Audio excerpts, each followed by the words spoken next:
我带冯雅长姿势，智斗天权星之孙。老马，我准备反攻亚马孙。 boss， 我连称霸大夏电商界都还只是奢望，你的梦想和格局比我大太多了。反攻亚马孙，我想都不敢想。胆小鬼，人总要有梦想的。对了，这几天接触下来，你觉得冯助理的能力如何？ 冯助理这个小姑娘可真是够牛叉的，领导力、实干力都是1等1的，而且情绪非常稳定。所有跟她接触过的人都夸她很强。我觉得她未来的成就绝对能超过熊宇飞、菜农和秘书他们，不应该说很有可能超过我和小马哥。三金也认为冯雅是个非常值得培养的人，只不过吧，这小姑娘有个缺点。什么缺点？她好像没什么朋友，节假日也是来公司，除了工作，她好像没有啥业余爱好，就像一台工作机器一样。可能是习惯吧。根据我掌握的资料，她从小就是过的这种高压生活，没有课余时间，也没有自己的爱好，全是在学习各种知识的路上。这可不行，越是没有自己爱好的小姑娘，一旦遇到渣男，越容易陷进去出不来。老公，你抽空带冯雅出去玩玩，见见世面。我正有此意。 下班的时候，三金叫来冯雅。明天周六，你有事吗？手上还有一些马腾马总送过来的工作没做完，我明天来加班。好家伙，都跨部门干活了呀！我没耽误助理的工作，找点活，是想早点了解新苑资本的几大主要公司，对以后升管理层有好处。冯雅毫不避讳自己想升职的野心。手上的工作先放一下，明天陪我去一个地方。去哪里？时间大概多久？我需要提前进行安排，以免耽误工作。去洗脚城，你负责给我打掩护。以我的能力，起码能玩1整天吧。金总，按照平时你工作的精力和体力，我算了一下，顶多3小时你就会累了。这样吧，我明天给你掩护6个小时，之后再回公司工作，可以吧？都去洗脚城了，还想着工作呢？明天你1整天都不许工作，这是命令。可是金总，你的体力玩不了1整。少废话，所有工作全给老子推掉。 隔天，坐在车上的冯雅有些紧张。怎么晕车了？我没去过那种地方，有点怕。1回生2回熟，跟着三金哥多混2年，保证你脚丫子都被洗秃噜皮了。冯助理，待会给你点几个肌肉猛男，你放心，全场消费陈公子买单。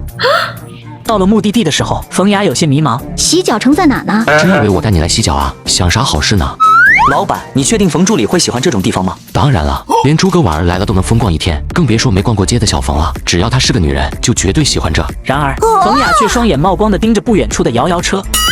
你不会是想玩那个吧？冯助理，这玩意是给5岁以下的小孩玩的。你今年可20多了，要玩这个的话，绝对当场社死。我知道了。这让有2个女儿的冷风不当，直接对三金怒目而视。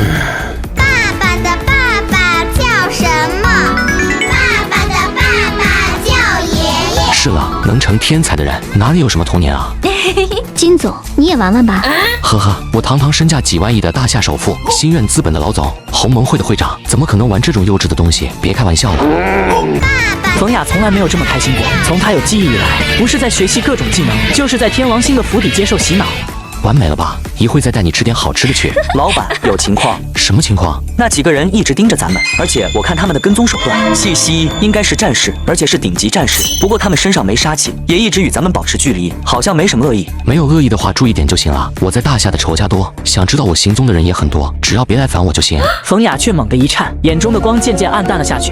晚些时候，三金接到沈傲的电话：“你小子前段时间去霸国，可给咱大夏争光了。老头子对你的表现非常认可，让我转达一下他们对你的肯定，也希望你能再接再厉，争取把你在哈佛演讲的主题真正实现。也得靠各位老爷子的帮忙和提拔，咱们一起努力，才有可能实现。这次打电话主要是2件事：第一，你申请的超级科技城项目正式过审了；第二，你提交上来的那些证据，这边已经查看过了，有关部门让我转告你，官方已经决定针对电商领域的发展制定一套法律，在对外公布电商法之前，会先针对一些违规企业调查取证，等公布的时候，立刻重拳出击，打掉这些电商企业。沈叔叔，感谢您，也感谢领导们对电子行业的关心。我们新苑系旗下的所有电商一定会以身作则，坚持正品行货，为咱们大夏的电子商务行业树立起一个完美的标杆。你有这个态度，我就放心了。走邪门歪道、打擦边球的公司，终究长久不了。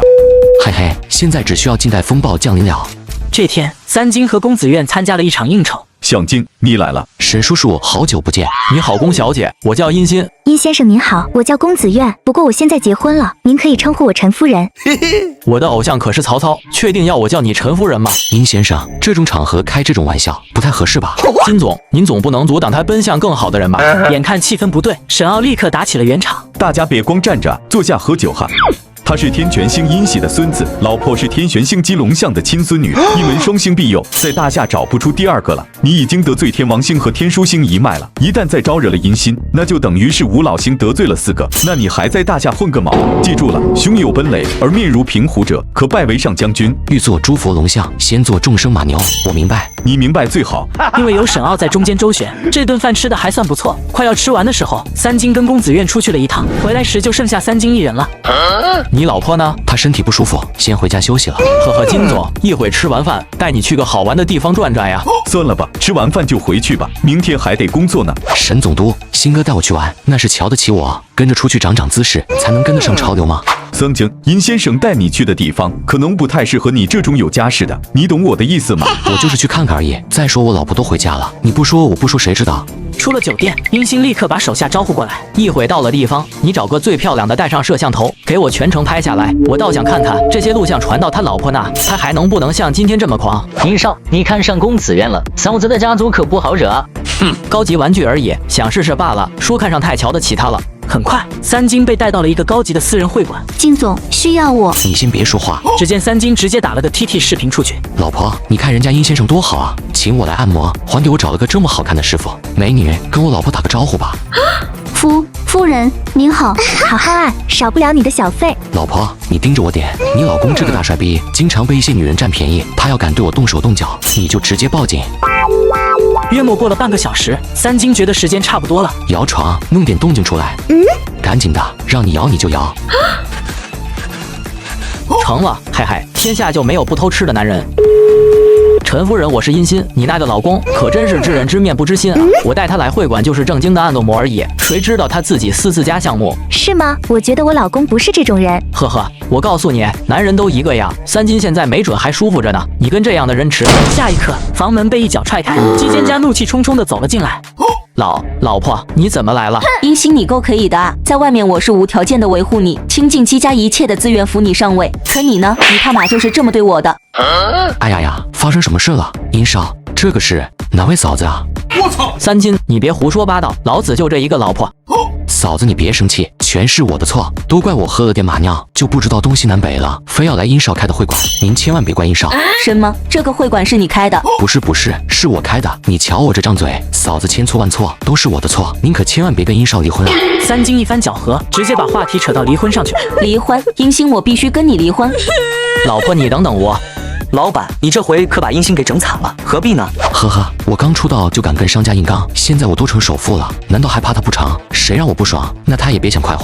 要是他俩没离成，再把矛头指向你了，可咋办？殷少在外面没少拈花惹草，视频很容易就能搞到，回去让家长会把视频发到网上去，到时候舆论起来了，他不想离，姬家也必须跟他做切割。可是这视频能发到网上吗？发外网啊，国内他能动用关系删帖，外网他可办不到。冷风不禁打了个冷战，得罪老板的果然没一个人有好果子吃。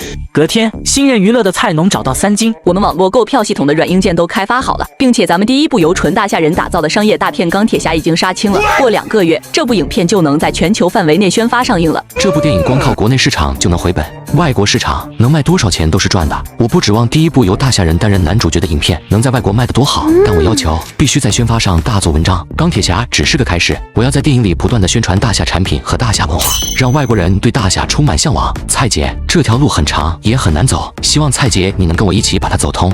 时间很快到了05年的国庆，各位手里的是我亲自写的企划案，大家都各自去执行具体细节。我要在今年的国庆复刻淘宝去年双11的奇迹，打造一个属于乐淘的购物节，全面赶超淘宝，让全世界所有看不起我的人狠狠被打脸。